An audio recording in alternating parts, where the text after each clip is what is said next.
And I don't know why you're smiling. Because I can. Well, Because I can. It's not a crime to smell.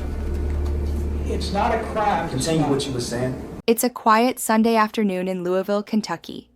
Two teenage brothers, 14-year-old Larry Ordway and 16-year-old Maurice Gordon, are walking through their West End neighborhood.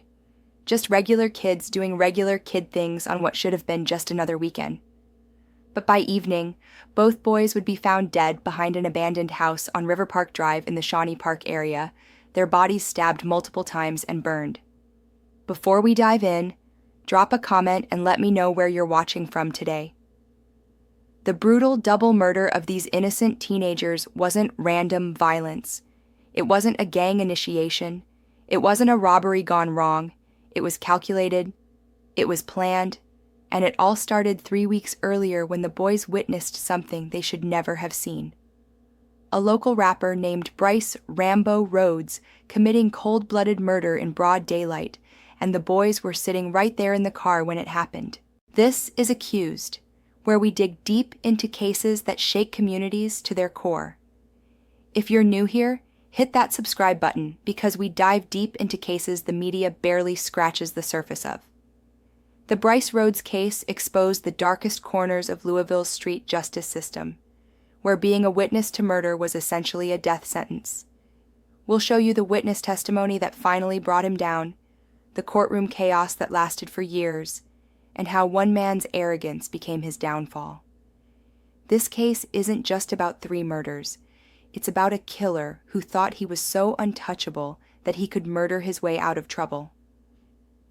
This is the story of how a local rapper named Bryce Rhodes went from thinking he was the king of Louisville's streets to spending life in prison for triple murder, and how his own behavior in court helped seal his fate.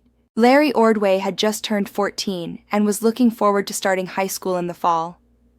His family described him as a bright kid who loved basketball and had dreams of playing in college one day. He was the kind of teenager who still got excited about birthday parties and video games. His older brother, Maurice Gordon, was 16, known around the neighborhood for his big smile and helping his grandmother with odd jobs to earn extra money. Maurice was already thinking about his future, talking about maybe joining the military after high school or learning a trade. These weren't gang members or street kids involved in any kind of criminal activity.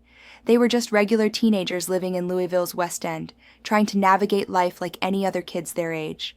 They went to school, hung out with friends, played sports, and complained about homework just like millions of other American teenagers. But Louisville's West End had its own deadly rules, and on May 4th, 2016, both boys found themselves in the wrong place at the wrong time. That's when they witnessed local rapper Bryce Rhodes shoot and kill 40-year-old Christopher Jones in what prosecutors would later call a case of mistaken identity. Rhodes, who was 23 at the time and went by the street name Rambo, had built a reputation for violence and intimidation in the area. He genuinely believed Christopher Jones had put a bounty on his head, which wasn't true. But that misunderstanding would cost Jones his life and seal the fate of 2 innocent teenagers who saw it happen. What made this case even more tragic was that the boys weren't just random witnesses walking by. They were actually recruited to be part of what they thought was just a regular ride around the neighborhood. On May 4th, 2016, Bryce Rhodes shot Christopher Jones on South 41st Street, and it wasn't a split-second decision or a crime of passion. According to court testimony that would later convict him, Anjuan Carter was in the passenger seat, Maurice Gordon was the getaway driver, and Rhodes and Larry Ordway were in the back seat when the shooting occurred. This wasn't a random drive-by shooting. Rhodes had specifically targeted Jones because he falsely believed Jones was behind a bounty on his life. The planning that went into this murder shows just how calculating Rhodes could be. He recruited these teenagers to help him, knowing full well they would become witnesses to murder. The 40-year-old Christopher Jones was a father of 2 who died at the hospital from his gunshot wounds. He had no idea that Bryce Rhodes even existed, let alone that he supposedly wanted him dead. Jones was completely innocent of whatever Rhodes thought he had done. But here's what made this murder different from typical street violence. The teenage brothers Larry and Maurice weren't just random witnesses walking by and seeing something they shouldn't have seen. They were actually in the car during the shooting, recruited by Rhodes to help with what they thought was just a regular ride around the neighborhood. Rhodes masterminded the shooting death of Christopher Jones because he mistakenly believed Jones had a bounty out for his death. The boys had no idea they were being used as part of a murder plot. They thought they were just hanging out with an older guy from the neighborhood who seemed cool and had money. After Jones was killed, they realized they had witnessed Rhodes commit murder, and that knowledge would haunt them for the next 18 days of their lives.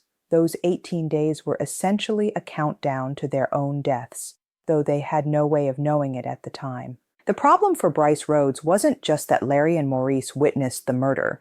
Plenty of people in that neighborhood had probably seen violence before and stayed quiet about it. The real problem came when Rhodes overheard the brothers telling their mother about Jones's murder. Picture this scene. Two teenage boys coming home after witnessing a man get shot and killed, trying to process what they had just seen, and naturally telling their mother about this traumatic experience. Any normal parent would want to know why their children came home shaken and upset, but when Rhodes found out about this conversation, it sealed their death sentence. Rhodes knew that if these boys talked to police, his freedom was over. He had already been in and out of the criminal justice system, and he knew that a murder charge would mean life in prison, so he made a decision that would eventually land him in prison for life without parole. He decided the witnesses had to die. But Rhodes didn't just make this decision overnight. Over the next 2.5 weeks, Rhodes began planning the murders of two teenagers whose only crime was being in the wrong car on the wrong day. Anjuan Carter met Larry Ordway and Maurice Gordon at school, and they would hang out together and hook up with girls around town.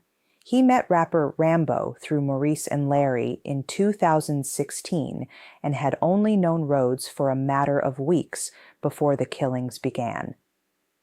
Rhodes was using these social connections to get close to the boys, making his plan even more sinister. He wasn't planning to gun them down in the street where other people might see. He was planning something much more personal and much more brutal.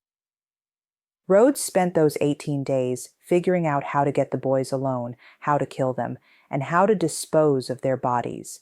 This wasn't a moment of rage or panic. This was cold, calculated planning by a man who saw two teenage boys as nothing more than problems to be eliminated. Here's a question for you, and think about this seriously. If you accidentally witnessed a serious crime, would you go to police immediately, try to forget and stay silent, or tell a trusted adult first? Most people would probably tell someone they trust, just like Larry and Maurice did when they told their mother. Keep your answer in mind as we see what happened to these boys who never got the chance to make that choice safely. They made the normal human decision to talk to their mother about something traumatic, and that decision cost them their lives. On the afternoon of Sunday, May 22, 2016, 14-year-old Larry Ordway and his brother, 16-year-old Maurice Gordon, were stabbed, burned, and left for dead. But the actual murders didn't happen on the street or in some abandoned building where Rhodes could claim it was self-defense or a fight that got out of hand. The teen brothers were stabbed to death at lead defendant Bryce "Rambo" Rhodes's home in May 2016. Rhodes had lured the boys to his own house, making this crime even more calculated and personal. Think about what this means. Rhodes invited these teenagers into his home, probably offered them something to eat or drink, maybe let them hang out for a while, all while planning to murder them in cold blood. According to witness testimony that would later convict him, Rhodes and the group of co-defendants put Larry and Maurice in a bathroom inside of Rhodes's home, and they all took a vote on whether or not the teen boys should live or die. This wasn't a crime of passion. This wasn't someone losing their temper. This was Rhodes turning murder into a group decision, like they were voting on what movie to watch or where to order pizza from. Bryce Rhodes called for the vote, and Carter was the only one to vote to let them live. Everyone else voted for death, or at least didn't oppose it. But even if everyone had voted to let them live, Rhodes had already made up his mind. He overruled that vote and decided both boys had to die. Rhodes stabbed and killed 14-year-old Larry Ordway and 16-year-old Maurice Gordon with his own hands.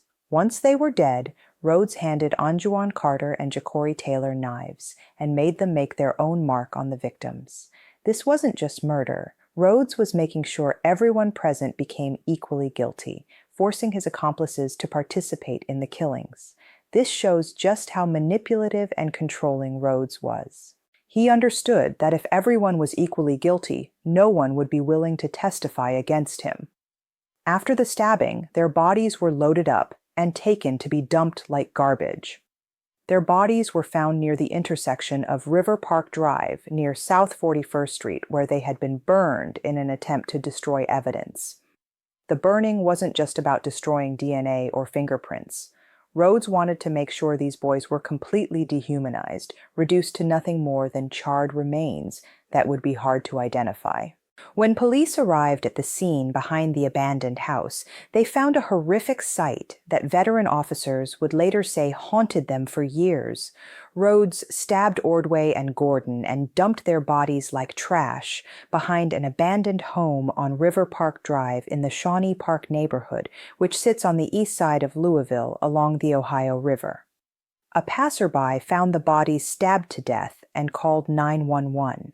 The condition of the bodies shocked even experienced homicide detectives. These weren't just murder victims. They had been brutalized, burned, and discarded like they were nothing more than garbage. The Louisville Metro Police Department immediately launched a triple murder investigation, connecting the deaths of Larry Ordway and Maurice Gordon to the earlier killing of Christopher Jones. The evidence was clear that all three murders were related, but proving Bryce Rhodes was responsible would take years of investigation, court battles, and legal maneuvering. Rhodes was arrested and charged with all three murders, but from the very beginning he showed no remorse and seemed to believe he was above the law. His behavior during his arrest was telling. He didn't ask for a lawyer. He didn't seem worried. He acted like the whole thing was just a minor inconvenience that would blow over in a few days. His behavior in court would become legendary for all the wrong reasons, as he laughed at prosecutors, mocked the proceedings, and acted like the whole thing was a joke. He would make faces at the families of his victims, roll his eyes during testimony about the murders, and generally treat the entire legal process like it was his personal comedy show. Two of those men involved with the murders, teenage cousins Carter and Ja'Cory Taylor, cut deals for lesser sentences. But initially they remained loyal to Rhodes and refused to testify against him. This loyalty would last for years, giving Rhodes hope that he might actually beat these charges. For years, it looked like Bryce Rhodes might actually beat the charges, and he knew it. The case dragged on with delay after delay, partially due to Rhodes's own disruptive behavior in court, but also because of the complexity of prosecuting a triple murder case with limited physical evidence. He would laugh during serious testimony, make jokes about the victims, and generally treat the entire legal process like it was his personal entertainment. During one court appearance, Rhodes actually laughed out loud when prosecutors described how Larry and Maurice were stabbed to death.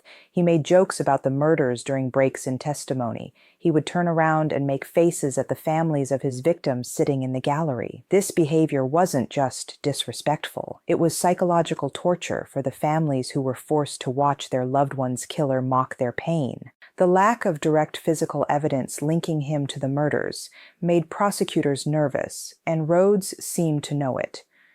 His confidence was unshakable. He genuinely believed that without his co-defendants testifying against him, the state couldn't prove he was the one who actually killed Larry and Maurice. In his mind, it would be their word against his, and he thought he could charm or intimidate his way out of any legal trouble. Rhodes's arrogance knew no bounds. He would smirk during victim impact statements from the families, roll his eyes when prosecutors presented evidence, and generally act like he was watching a movie rather than fighting for his life in court. He seemed to view the entire proceedings as beneath him, like he was too important or too smart to be held accountable for anything. This behavior went on for years, frustrating the victims' families and making national news. Legal experts began wondering if Rhodes might actually get away with murder, simply because his co-defendants seemed too scared to testify against him. But Rhodes had miscalculated something important. His own behavior was turning people against him, including the very people who had helped him commit these murders. The same arrogance that made him think he could kill witnesses and get away with it was also destroying any loyalty his accomplices might have felt toward him. The turning point came when Anjuan Carter, an admitted accomplice to the murders, finally decided he had seen enough of Rhodes's courtroom behavior and agreed to testify against him. Carter testified that the teen brothers were stabbed to death at Rhodes's home, and his testimony was devastating for Rhodes because Carter had been there for everything. He could describe exactly how Rhodes planned the murders, how he lured the boys to his house, how he called for the vote on their lives, and how he forced everyone to participate in killing them. Carter's testimony wasn't just about what happened on the day of the murders. He described weeks of planning, Rhodes' obsession with eliminating the witnesses, and the cold, calculated way Rhodes approached the killings. Anjuan Carter's chilling testimony portrayed Bryce Rhodes as the mastermind of 3 murders, as he described in detail killing 2 teenagers. Carter told the jury about Rhodes's demeanor during the planning stages, how he talked about the boys like they were already dead, and how he seemed excited about the prospect of killing them. For the first time in years, Rhodes's cocky demeanor cracked. He realized that his former friend was telling the jury everything, and there was no way to stop him. Carter testified that after the murders, he stayed up all night cleaning up the crime scene while Rhodes acted like nothing had happened. Rhodes went to sleep after murdering 2 teenagers, like he had just finished watching TV or eating dinner. The level of detail Carter provided about the murders, the planning, and Rhodes's leadership role made it impossible for the jury to have reasonable doubt. Carter described the sounds the boys made when they were being stabbed, Rhodes's instructions on how to clean up the blood, and the casual way Rhodes talked about dumping the bodies. This testimony painted Rhodes as a monster who took pleasure in controlling and ending human lives. Co-defendants, Jackery Taylor and Anjuan Carter, both testified against Rhodes as part of their plea agreements with prosecutors, but their testimony went far beyond just describing the murders. Carter told jurors Rhodes took a vote on whether Gordon and Ordway should die, treating their lives like it was a game or a democracy. Taylor told jurors Rhodes made him participate in the actual killings, even though he didn't want to, describing how Rhodes handed him a knife and forced him to stab the boys even after they were already dying. Both witnesses described Rhodes as the clear leader who made all the decisions and forced everyone else to go along with his plan. They painted a picture of Rhodes as someone who enjoyed having power over life and death, who got satisfaction from forcing others to become killers, and who treated murder like it was just another day at the office. The testimony revealed that Rhodes didn't just kill these boys because they were witnesses. He killed them because he could. He killed them because he wanted to show everyone around him that he had the power to decide who lived and who died. The witnesses described how Rhodes talked about the murders afterward, bragging about how smart he was and how he had solved his witness problem. Their testimony showed a man who was not only capable of murder, but who actually enjoyed it and took pride in his ability to kill without consequences. In December 2023, after more than 7 years of legal proceedings, delays, and courtroom drama, a jury found Kentucky man Bryce Rhodes guilty of the 2016 triple murder of Christopher Jones, Larry Ordway, and Maurice Gordon. The verdict came after days of deliberation, during which Rhodes seemed to finally understand that his arrogance and behavior had caught up with him. After years of delays, outbursts, and legal maneuvering, justice finally came for the victims' families. The guilty verdict was read in a packed courtroom with family members of all 3 victims present to hear Rhodes finally held accountable for his crimes. Bryce Rhodes was sentenced to life in prison without the possibility of parole in March 2024. In 2016, Rhodes brutally killed 14-year-old Larry Ordway and 16-year-old Maurice Gordon just weeks after the brothers witnessed him shoot and kill Christopher Jones. The case that had dragged on for over 7 years was finally over, but the impact on the community and the victims' families would last forever. Rhodes's arrogance had been his downfall. His treatment of the court, his victims' families, and his own co-defendants had turned everyone against him. When Anjuan Carter finally decided to testify, Rhodes's fate was sealed. The man who thought he was untouchable learned that nobody is above the law, no matter how much they think they can intimidate or manipulate the system. 2 families waited over 7 years to hear the words "guilty of murder," and when those words were finally spoken, there was a mixture of relief and continued grief in that courtroom. Larry Ordway would have been 22 years old when his killer was finally convicted. He might have been finishing college, starting a career, maybe thinking about starting a family of his own. Maurice Gordon would have been 24. He could have been anywhere, doing anything, living the life that every young person deserves to live.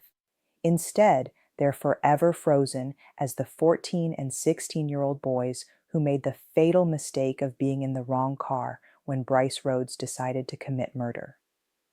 Their deaths serve as a reminder that witness intimidation and street justice create cycles of violence that destroy entire communities. Rhodes thought he could kill his way out of trouble, but instead he guaranteed himself a life behind bars. The case also highlighted the importance of witnesses who are willing to come forward and testify, even when it's dangerous. Without Anjuan Carter's testimony, Rhodes might have walked free, and 3 families would never have gotten justice for their loved ones. Tomorrow, we'll cover another case where arrogance led to a killer's downfall. Hit subscribe if you believe justice delayed isn't justice denied, and remember Larry Ordway and Maurice Gordon, 2 brothers whose only crime was being witnesses to evil, and Christopher Jones, a father who died because a killer believed lies about bounties that didn't exist.